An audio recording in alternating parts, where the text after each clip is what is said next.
السلام عليكم ورحمة الله وبركاته. الحمد لله نحمده ونستعينه ونستغفره ونستهديه ونعوذ بالله من شرور أنفسنا ومن سيئات أعمالنا. من يهده الله فلا مضل له ومن يضلله فلا هادي له، وأشهد أن لا إله إلا الله وحده لا شريك له، وأشهد أن محمدا عبده ورسوله أرسله بالهدى ودين الحق ليظهره على الدين كله ولو كره الكافرون. أما بعد. Ndugu zangu Waislamu, tukiwa tunaendelea na mwezi mtukufu wa Ramadhan, tunaingia 10 la pili la mwezi mtukufu wa Ramadhan, 10 la tatu ambalo ni la mwisho la mwezi mtukufu wa Ramadhan. Sasa hivi tunamaliza 10 la pili na kuingia 10 la tatu. Mwenyezi Mungu Subhanahu wa Ta'ala katika Al-Qur'anul Karim alituambia ayyaman ma'dudat. Hii Ramadhani ni masiku kidogo tu, masiku yenye kuhesabika. Lakini sisi tumeona ni siku nyingi sana. Angalia, Ramadhani tulianza juzi. Sasa hivi tushamaliza 10 la kwanza, tushamaliza 10 la pili. Tunaelekea kuenda 10 la tatu. 10 la tatu ni 10 ambalo kwamba ni special kwa Waislamu. Kuna mambo ambayo kwamba hayako katika 10 la kwanza na la pili. Mwenyezi Mungu Subhanahu wa Ta'ala anatuambia katika Al-Qur'anul Karim, inna anzalnahu fi laylatil qadr wama adraka ma laylatul qadr laylatul qadr khayrun min alf shahr tanazzalul malaikatu waruhu fiha biidhni rabbihim min kulli amrin salamun hiya hatta matla'il fajr. Mwenyezi Mungu Subhanahu wa Ta'ala aliteremsha Al-Qur'anul Karim ndani ya mwezi mtukufu wa Ramadhani. Na hizi ni fadhila za mwezi mtukufu wa Ramadhani. Kwa sababu huu mwezi ni mtukufu, ndio Mwenyezi Mungu Subhanahu wa Ta'ala akachagua ndani yake usiku mmoja ambao ni mtukufu zaidi kuliko usiku zote, akaiweza kuiteremsha kitabu chake kitukufu ambacho kina utukufu kuliko vitabu vyote vilivyotangulia kuteremshwa kutoka kwa Mwenyezi Mungu Subhanahu wa Ta'ala. Vile vile Qur'ani hii iliteremshwa kwa Mtume Muhammad sallallahu alaihi wasallam, ambaye yeye ndo mtume mtukufu zaidi kuliko mitume wote. Yeye ndio ashraful anbiya wal mursalin. Yeye ndio mtume mtukufu kuliko mitume wengine wote. Vile vile aloleta hiyo Qur'ani ni Jibrilu alayhi salam, ambaye yeye ndio mkubwa wa malaika wote. Yeye ndo malaika bora zaidi kuliko malaika wengine. Qur'ani hii iliteremshwa katika mji wa Maka na Madina, ambayo hizo ndo ardhi bora zaidi kuliko ardhi zote. Ilikuwa utukufu huu wote umekusanyika kwa sababu hii Qur'ani inaletwa kwa umma bora kuliko umma zote, ambao ni mimi na wewe. Sasa Qur'ani imeshuka ndani ya mwezi mtukufu wa Ramadhani. Sisi tumeipokea vipi Qur'ani kama hii? Imeshuka ndani ya usiku wa Lailatul Qadr. Mwenyezi Mungu Subhanahu wa Ta'ala anatuambia katika Al-Qur'anul Karim, inna anzalnahu fi laylatin mubarakah inna kunna mundhirin. Hakika sisi tumeiteremsha hii Qur'ani katika usiku ambao kwamba ni wenye baraka sana. Sisi ni wenye kuwaonya, tumekuwa ni wenye kuwaonya kupitia hii Qur'ani. Fiha yufraku kulla amrin hakim. Ndani ya usiku huu kila jambo ambalo kwamba linafaa kutendeka ndani ya huo mwaka mzima linaekwa kando, linafarikishwa na yale mambo mengine. Mwenyezi Mungu Subhanahu wa Ta'ala kwa uwezo wake na utukufu wake qaddara al-maqadir, alikadiria mambo yote ambayo yatatokea ulimwenguni kabla an yakhluqa as-samawati wal ardh, kabla hajaumba mbingu na ardhi. Akakadiria kila jambo ambalo kwamba litakuwa. Lakini ukifika usiku wa Lailatul Qadr, anakadiria mambo ambayo kwamba yatatokea ndani ya mwaka ule, kuanzia Lailatul Qadr hii ya sasa mpaka mwaka ujao Lailatul Qadr. Yale mambo yote ambayo kwamba yatapita hapo katikati, ajali, baraka, neema, kutajirika, kuwa maskini, kupata faida, kupata hasara, yote yanakadiriwa ndani ya ule usiku mmoja ambao ni usiku wa makadirio, ama usiku wenye cheo kikubwa. Mtume sallallahu alaihi wasallam alipofunga Ramadhani, kama tulivyosema darasa za nyuma, saum ilifaradhishwa mwaka wa 2 Hijria, na Mtume sallallahu alaihi wasallam alifunga Ramadhani 9 biittifaqil ulama. Ulama wote wamekubaliana. Sasa Ramadhani ya kwanza ambao Mtume sallallahu alaihi wasallam alifunga, alienda kukesha ama alienda kutafuta Lailatul Qadr fil ashr al-awwal. 10 la kwanza akatafuta Lailatul Qadr, kwa sababu alikuwa anajua kuna Lailatul Qadr ndani ya mwezi mtukufu Ramadhani, lakini hajui iko wapi. Akatafuta tena 10 la pili Lailatul Qadr al-ashr al-awsat, akatafuta tena 10 la mwisho, ndio akaambiwa sasa ya kwamba Lailatul Qadr inapatikana peke yake katika 10 la mwisho. Ramadhani iliyofuatia Mtume SAW akajitahidi tu katika 10 la mwisho. Ndio Aisha radhiallahu anha anatuambia kana nabii sallallahu alaihi wasallam, alikuwa Mtume SAW yajtahidu fil ashr al-awakhir, akijitahidi katika siku 10 za mwisho za Ramadhani, ma lam yajtahid fi ghairiha, zaidi ya vile anavyojitahidi katika yale makumi mengine ambayo kwamba yamepita, au fi ghairihi, zaidi ya vile anavyojitahidi katika zile siku zingine zilizopita huko nyuma. Sasa Mwenyezi Mungu Subhanahu wa Ta'ala anatuelezea namna gani hii Qur'ani iliteremshwa, na anatuelezea kama kuna kitu kinaitwa Lailatul Qadr. Akateremshwa hii sura nzima kuelezea jambo moja peke yake, akasema inna anzalnahu fi Lailatul Qadr, hakika sisi tumeiteremsha hii Qur'ani katika usiku wa Lailatul Qadr. Wama adraka ma Lailatul Qadr, akauliza na ni lipi linalokujulisha ni upi huo usiku wenye cheo? Akaendelea kusema Lailatul Qadr khairun min alf shahr. Hapa kuna vitu vingi sana vinatumika kilugha kuonyesha balagha ya Qur'ani na ufasaha wa Qur'ani. Watu ambao kwamba wamesoma lugha, wamesoma hizi ilmu kama kawaid, ilmu ya nahwu, wanajua adh-dhamiru al-bariz yarji'u ila aqrab al-madhkur. Dhamiri ikija inataka kitu kimetajwa kule nyuma, ndio dhamiri yake inakuja baada ya hapo. Lakini hapa Mwenyezi Mungu Subhanahu wa Ta'ala amesema inna anzalnahu, kukaja dhamiri na kule nyuma hakukutajwa Qur'ani wala hakukutajwa kitu chochote. Sasa watu wa lugha wanatuambia adh-dhamiru huna yarji'u ila al-Qur'ani iltizaman, dhamiri inarudi kwa Qur'ani kilazima, lianna an-nuzulu fi Lailatul Qadr yaltazimu al-Qur'an, kwa sababu kitu kilichoshuka kikubwa katika usiku wa Lailatul Qadri ni Qur'ani peke yake. Sasa akasema Mwenyezi Mungu Subhanahu wa Ta'ala wama adraka ma Lailatul Qadr, tumeiteremsha hiyo Qur'ani usiku wenye cheo. Akawauliza ama akawaambia, ameleta istifham at-tashwiqi, ya kumtamanisha mtu ili kusikiliza zile habari vizuri. Kwa mfano, mtu hakuwa msikitini jana wakati wa tarawih, ukamuuliza unajua kulitokea nini wakati wa tarawih, ataweka akili yake karibu, asikilize, afungue masikio yake ili ajue ni nini kilitokea. Ndo hapa Mwenyezi Mungu akatuuliza mnajua ni nini Lailatul Qadr, ili tusongeshe mioyo yetu, tufungue akili zetu na masikio tuweze kusikiliza, kwa sababu ni jambo kubwa anataka kutuelezea. Akasema Lailatul Qadr, hiyo Lailatul Qadr khairun min alf shahr, ni bora kuliko miezi 1000. Miezi 1000 tumesema ulama wamepiga hesabu, na mtu yoyote anaweza kupiga hesabu, kwa sababu mwaka ni miezi 12, ni takriban miaka 83, umri ambao sio rahisi sisi kuufikisha. Sasa ukifanya ibada usiku ule mmoja wa Lailatul Qadr, malipo yake unahesabiwa ni kama mtu ambaye kwamba amefanya ibada ndani ya miaka 83, usiku mmoja peke yake.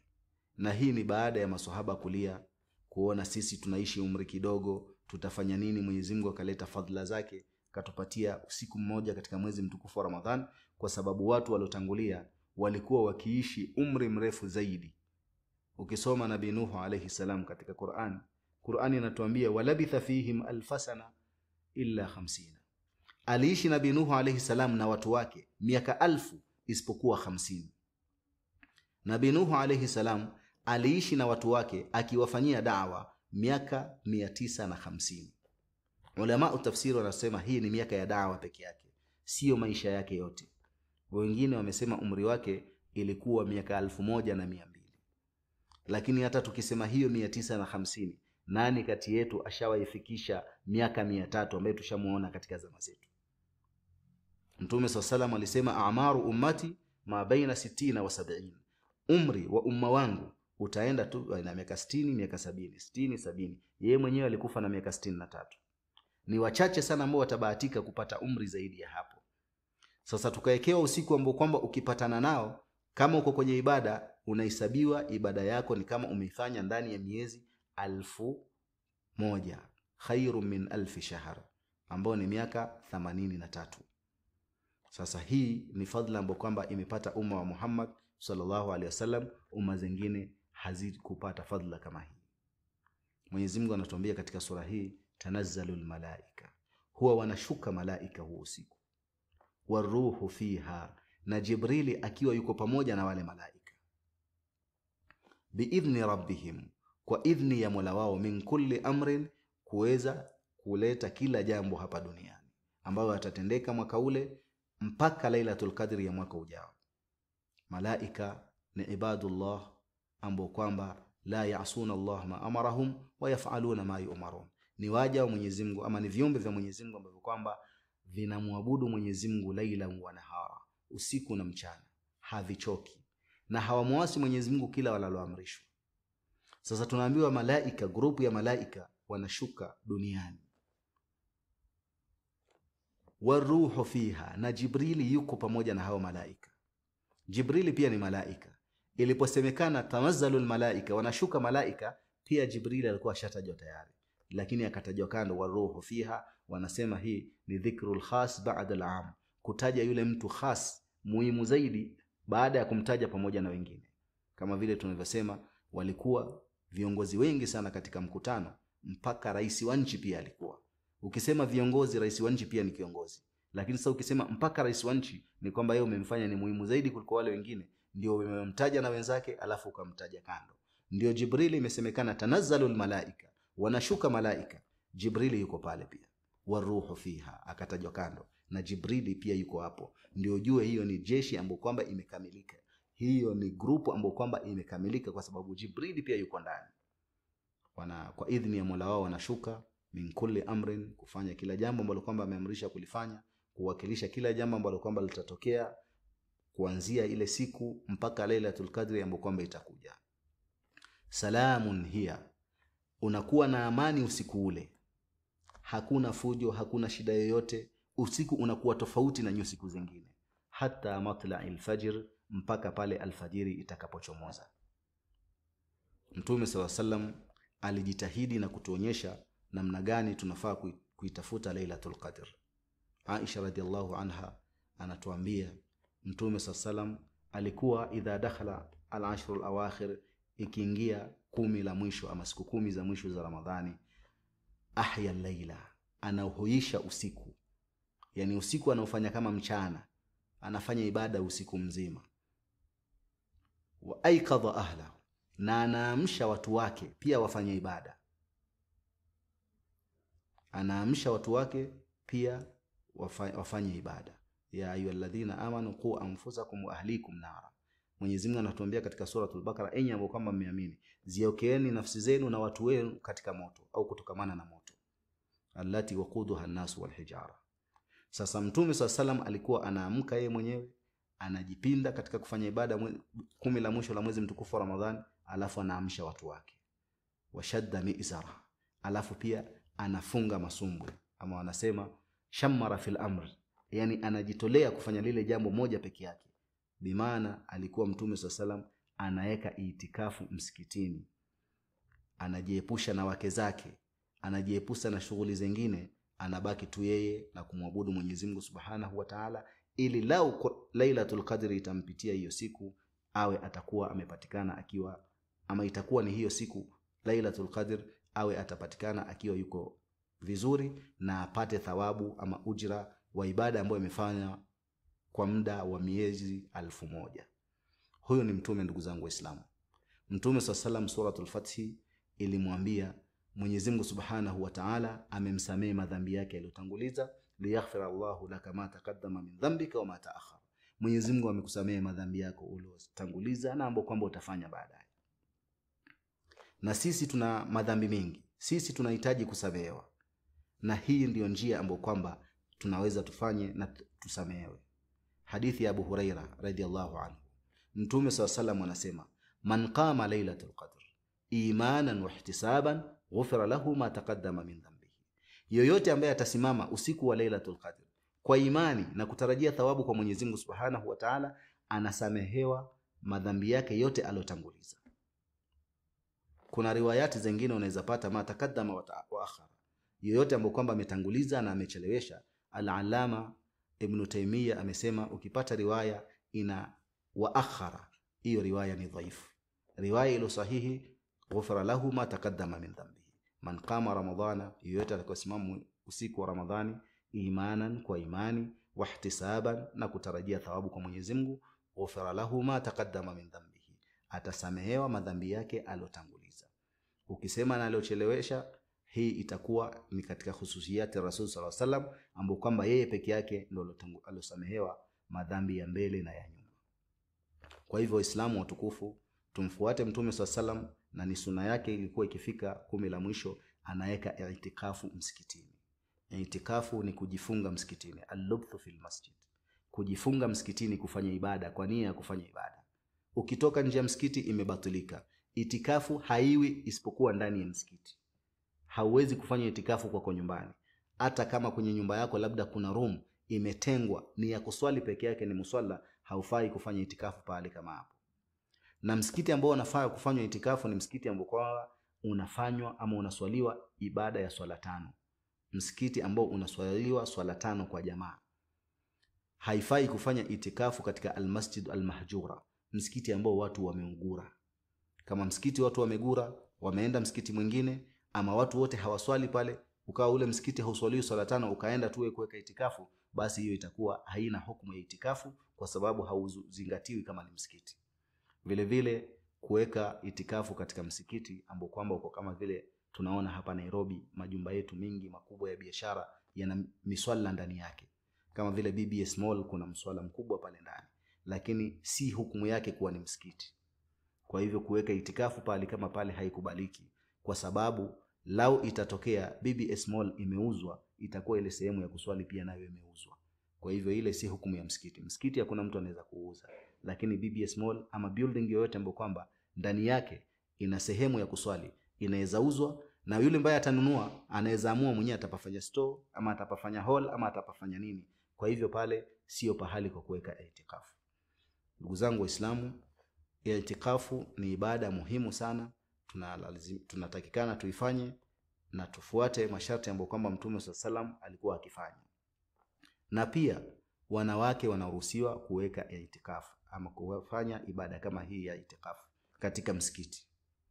Bora kama hakutakuwa ikhtilati, kuchanganyika wao na wanaume. Kuna misikiti mingine ambayo kwamba ndani ya misikiti ile hakuna sehemu ya wanawake kando. Msikiti uko na sehemu ya wanaume peke yake, basi itakuwa ngumu kwa wanawake kuweka itikafu. Lakini kama ni misikiti ambayo kwamba kuna sehemu ya wanawake iko kando, wanaruhusiwa wanawake kuweka itikafu, na dalili ni hadithi ya Aisha ama ni wake za Mtume SAW waliweka itikafu wakati Mtume SAW yuko hai, waliweka itikafu, na baada ya Mtume kuondoka pia wake zake wakawa wanaweka itikafu. Hii ni kujitahidi katika hili 10 la mwisho ili tuweze kusamehewa madhambi yetu, tuweze kupata maghfira ya Mwenyezi Mungu Subhanahu wa Ta'ala, tuweze kupata thawabu nyingi ili tuweze kuingia peponi na mlango ambao kwamba unaitwa Rayyan. Mtume SAW amesema inna fil jannati baban, hakika katika pepo kuna mlango, yuqalu lahu Rayyan, unaitwa Rayyan, yadkhulu minhu as-saimuna, unaingia mlango ule wale wanaofunga peke yake. Unaingia wenye kufunga ambao saumu zao zimekubaliwa, wamefuata masharti na wakajitahidi kufanya ibada ndani ya mwezi mtukufu wa Ramadhani. Sasa wakiingia mlango ule tafungwa, na ni special wa watu wenye kufunga. Kwa hivyo ndugu zangu Waislamu, 10 la mwisho kama tumekuwa wavivu 10 la kwanza na 10 la pili, hatukusoma Qur'ani kwa wingi, hatukutoa sadaka kwa wingi, hatukufanya ibada zetu za sunna kwa wingi, tujitahidi katika 10 la mwisho tuweze kulipiza, tuweze kukomboa, ili tuweze kumpata Mwenyezi Mungu Subhanahu wa Ta'ala akiwa yuko radhi na sisi, na tukiwa tuko na amali ambazo kwamba ni za kutosha, ili tuweze kuingia peponi kwa rehema za Mwenyezi Mungu Subhanahu wa Ta'ala. Mpaka hapa ndugu zangu Waislamu tutaishilia. Subhana rabbika rabbil izzati amma yasifun wa salamun ala al-mursalin walhamdulillahi rabbil alamin.